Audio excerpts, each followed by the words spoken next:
This capstone is where everything comes together.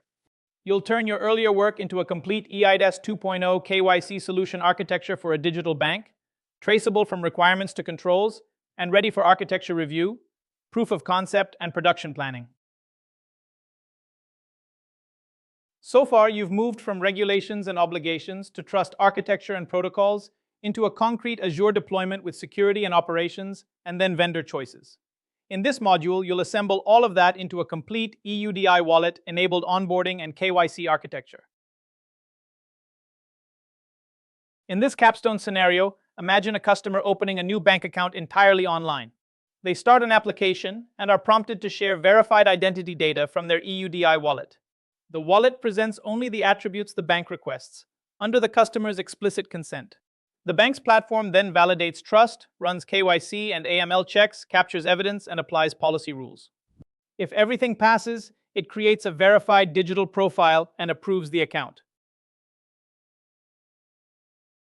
Your capstone architecture isn't just a diagram. It's the story of why this solution is the right one for regulated digital onboarding. You're showing how remote onboarding goals, conversion targets, and operational efficiency all map to concrete components and controls. You're also proving traceability from requirements and regulations through key trade-offs like build versus buy, all the way to a solution that stakeholders can see is secure, operable, compliant, and actually implementable. A solid architecture pack tells a clear story from why to what's next. You begin by grounding everyone in business context, scope, assumptions, and constraints, and by defining the onboarding journey. Then you walk through how the solution actually works: actors, systems, data flows, trust boundaries, and deployment topology. Next, you capture controls and decisions for compliance, privacy, security, and vendors. You close by summarizing review criteria, risks, recommendations, and concrete next steps. Before diving into technical components, you need a shared understanding of the business problem and ecosystem. Start by defining end-to-end use cases: how an account is opened, identity is verified, consent is captured, KYC and AML checks run, and a verified profile is created. Then map all actors and the high-level interactions between channels, wallet, backend, and trust services, and clearly document what is in scope, out of scope, or delegated. Architecture views answer two questions: what the building blocks are and where they run.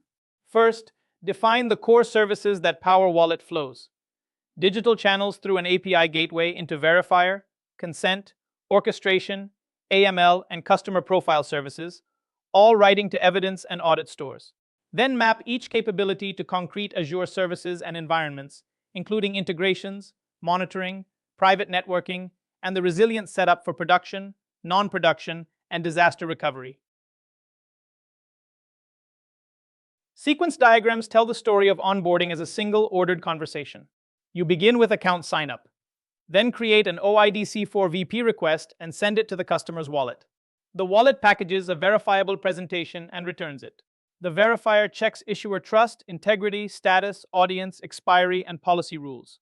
In parallel, you capture consent, audit events, and compliance evidence. Finally, the KYC engine decides whether to approve or decline the profile.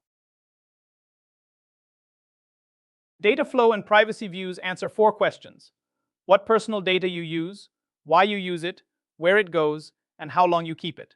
You separate raw wallet data from derived attributes, KYC outcomes, and retained evidence, and trace each category across channels, verification systems, customer profiles, audit logs, and reporting. For every step, you document minimization, encryption, access control, retention, and deletion, so the architecture demonstrably meets GDPR and privacy by design expectations. In a production architecture, a critical question is, where does trust stop?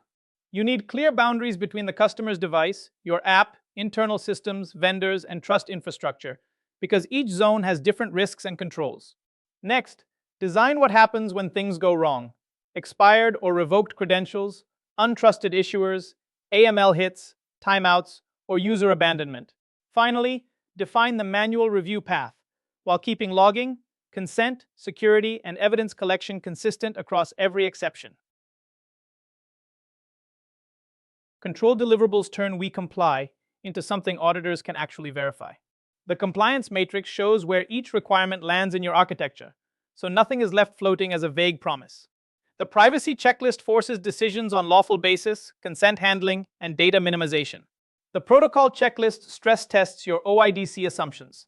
And evidence mapping ensures every control has concrete logs, records, and owners, so reviews become repeatable, not heroic. Taken together, these deliverables tell a complete story about assurance. The threat model names concrete attacks, so you're not defending against vague bad things, but replay, impersonation, API abuse, and vendor compromise. The security matrix shows which controls actually block or detect each one. The risk register captures what's left: likelihood, impact, owner, and decision. High-priority risks must then feed into alerts, incident response, pen tests, and go-live approvals. Here, you're turning architectural preferences into explicit, testable decisions.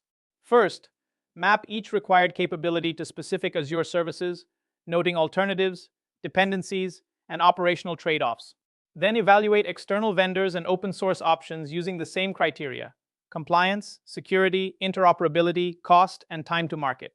Document what you'll build, buy, or consume as managed services, and design a focused proof of concept with clear scope, test flows, success metrics, risks, and a firm go or no-go decision path. Think of the capstone as telling a coherent story. Reviewers are asking, can they trace each requirement and risk into controls, components, and data flows with decisions justified along the way? Are your OIDC for VP, OIDC for VCI, and credential assumptions explicit and interoperable? Does the threat model connect to concrete security, privacy, and operational practices? And do you clearly explain trade-offs, limitations, residual risks, and concrete next steps, not just present a stack of diagrams? By this point, you have a complete eIDAS 2.0 KYC architecture pack, linking business goals, actors, flows, Azure design, security, and compliance decisions. Use it to drive stakeholder review, run a focused proof of concept, make build versus buy and vendor choices, and then refine it into an implementation and production governance blueprint.